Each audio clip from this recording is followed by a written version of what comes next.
Episode 9 is said to have many surprising moments in this film by writer and director J.J. Abrams and Chris Terrio. This is Mike Zero. If you guys are new to the channel, do make sure to subscribe to see future Star Wars content. Now, one thing that a lot of people are really looking forward to seeing in this movie is exactly how J.J. Abrams is going to utilize the characters of Kylo Ren and Rey in Episode 9. So, when we look at both Kylo Ren and Rey, we do know that J.J. Abrams has this plan in order to evolve the characters significantly to the point where we're going to look back at those characters in The Force Awakens and in The Last Jedi in a different way. Now, these past couple of weeks or so, we've been learning a whole lot more about this film when it comes to some of the set leaks, the set designs, the concept art and storyboard descriptions, etc. One of which has all to do with the major lightsaber duel between both Kylo and Rey's injury in this movie. Specifically, a description of both Kylo Ren and Rey in the middle of a lightsaber duel in a large hangar bay. It's described to be a scene that is chaotic with dozens of troopers and resistance fighters fleeing in the background.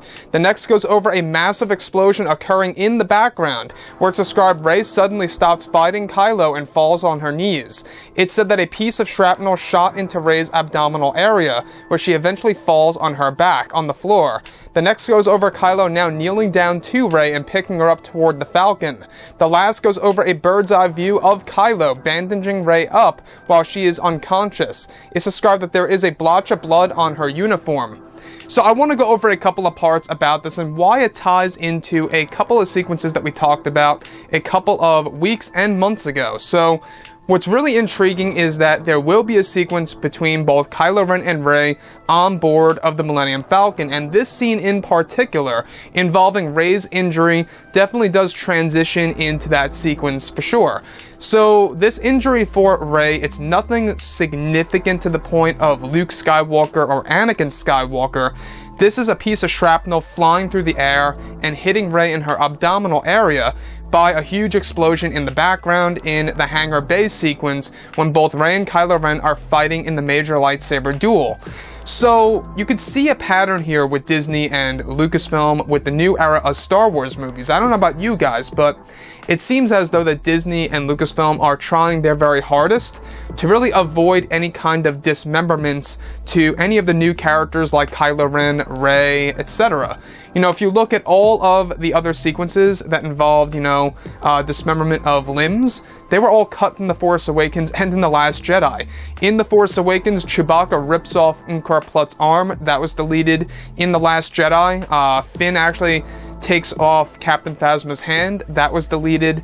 And now in Episode 9, when we're looking at this movie, a lot of people have always been wondering if they will actually bring a return of the big part of the Star Wars Skywalker saga was, of course, the tradition of one of the main characters losing a limb or, an arm, leg, whatever have you, in a Star Wars movie, and it seems as though that they're trying to avoid that. Now, yes, we got the Snoke sequence in the whole entire throne room, but mind you, once he was cut in half as he was falling down to the ground, it was blurred out, and I think that was done on purpose.